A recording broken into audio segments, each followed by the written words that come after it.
हरिओम. 25 जानेवारी रथसप्तमी आणि त्याच दिवशी आहे जागतिक सूर्यनमस्कार दिन.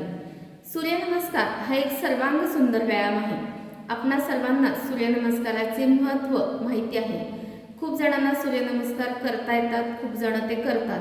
पण काही योग साधकांना सूर्यनमस्कार तर करायचे असतात, पण गुडघेदुखी, सांधेदुखी किंवा हालचालींवरती आलेल्या मर्यादा वयोमानानुसार सूर्यनमस्कार करू शकत नाहीत. मग अशा वेळी आपण सूर्यनमस्कार करायचे नाहीत का?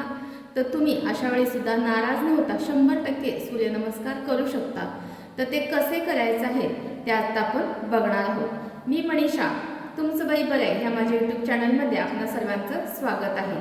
मी लोटस योग वर्ग ह्या नावाने माझा ऑनलाईन योग वर्ग असतो, ज्याच्यामध्ये मी खुर्चीवरचे सूर्यनमस्कार माझ्या योग साधकांसाठी घेत असते. ते कसे करायचे आहे त्यात आपण बघणार आहोत. त्यासाठी तुम्हाला आवश्यक आहे खुर्ची पाहिजे आहे. खुर्ची घेताना काळजीपूर्वक खुर्चीचे पाय खाली घसरणार नाही याची काळजी घ्यायची आहे. दुसरी महत्त्वाची गोष्ट, त्याला दोन्ही सपोर्टला हात असणं गरजेचं आहे. बॅकरेस्ट व्यवस्थित असणं गरजेचं आहे आणि बसण्यासाठी कम्फर्टेबलचे पिलो मिळतात त्या तुम्ही घ्यायच्या आहेत पाठीमागं पण टेकण्यासाठी. अशी ही खुर्ची ह्यासाठी तुम्हाला आवश्यक आहे. करायला सुरुवात करताना तुम्ही चेअरवरती बसल्यानंतर तुमचे तळपाय आहेत ते जमिनीला व्यवस्थितरित्या टेकले गेले पाहिजेत. अशाच पद्धतीनं तुम्ही बसायचं आहे. असे अधांतरी पाय राहतील असं बसायचं नाहीये. मग त्यासाठी तुम्हाला चेअरवरती थोडंसं पुढे सरकून बसावं लागलं तरी तुम्ही बसायचं आहे. आता आपण सूर्यनमस्कारांना सुरुवात करणार आहोत. ज्यावेळी आपण खालच्या बाजूला पुढे वागतो त्यावेळी आपल्याला श्वास सोडायचा आहे आणि खालून वरच्या बाजूला येतो त्यावेळी आपल्याला श्वास घ्यायचा आहे. बऱ्याच वेळा संत श्वसन किंवा श्वास रोखून पण धरायचा आहे. जास्त ताण घेऊ नका. ज्यावेळी आपल्याला काही लक्षात येत नाही त्यावेळी आपण संत श्वसन केलं तरी चालतं. खूप वेळा वयस्कर लोकांना माझा श्वास घ्यायचा राहिला का, झाला का ह्याचा ताण येतो. ताण न घेता खुर्चीवरचे सूर्यनमस्कार कसे करायचे आहेत त्यात आपण बघणार आहोत. मंत्र म्हणत म्हणायचे आहेत. ओम ह्रां मित्राय नमः. एकदा नमस्कार स्थिती करणार आहोत आपण. हाताची नमस्कार स्थिती, तळपाय माझे जमिनीला टेकलेले आहेत. अंगठा आणि बोट ह्याच्यामध्ये काटकोन, अंगठा छातीच्या खोबणीमध्ये. 1 2 सावकाश दोन्ही हात पाठीमागे, मान जास्तीत जास्त पाठीमागे टाकण्याचा प्रयत्न करायचा आहे. श्वास घेत पाठीमागे गेलो आपण. 3 सावकाश श्वास सोडत कमरेतून खाली वाकायचं आहे. तळहात तळपायांच्या शेजारी टेकवण्याचा प्रयत्न करायचा आहे.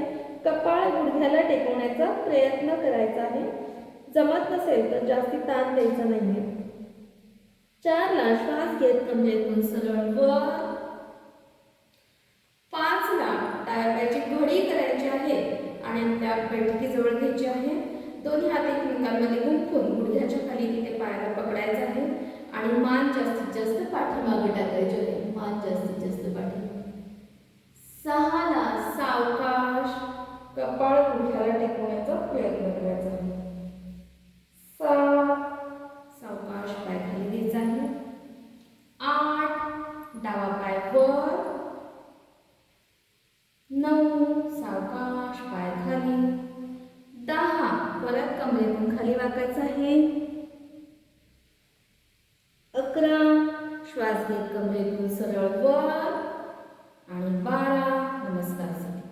असा हा आपला डाव्या पायाने 12 अंकातील खुर्चीवरचा सूर्यनमस्कार पूर्ण झाला. तसाच आपण उजव्या पायाने सुद्धा करणार आहोत. 1 2 3 4 5 6 7 8 9 10 11 आणि 12. दोन्ही पायाने तुम्ही डाव्या आणि उजव्या पायाने दोन्ही पायाने सूर्यनमस्कार खुर्चीवरचे करायचे आहेत. तुमच्या क्षमतेनुसार तुम्ही 6 12 24 असे तुमच्या क्षमतेनुसार हे सूर्यनमस्कार करायचे आहेत. पोटावरती दाब पडतो, अंतर्गत इंद्रियांवरती दाब पडतो, त्यामुळे त्यामुळे खुर्चीवरच्या सूर्यनमस्कारांचा निश्चित पद्धतीने जास्त लाभ तुम्हाला मिळतो। तर येत्या सूर्यनमस्कार दिनी असे खुर्चीवरचे सूर्यनमस्कार करा आणि आरोग्याची निश्चितपणे प्राप्ती करून घ्या। हा व्हिडिओ तुम्हाला आवडला असल्यास लाईक, कमेंट आणि शेअर करायला विसरू नका। धन्यवाद सर्वांना।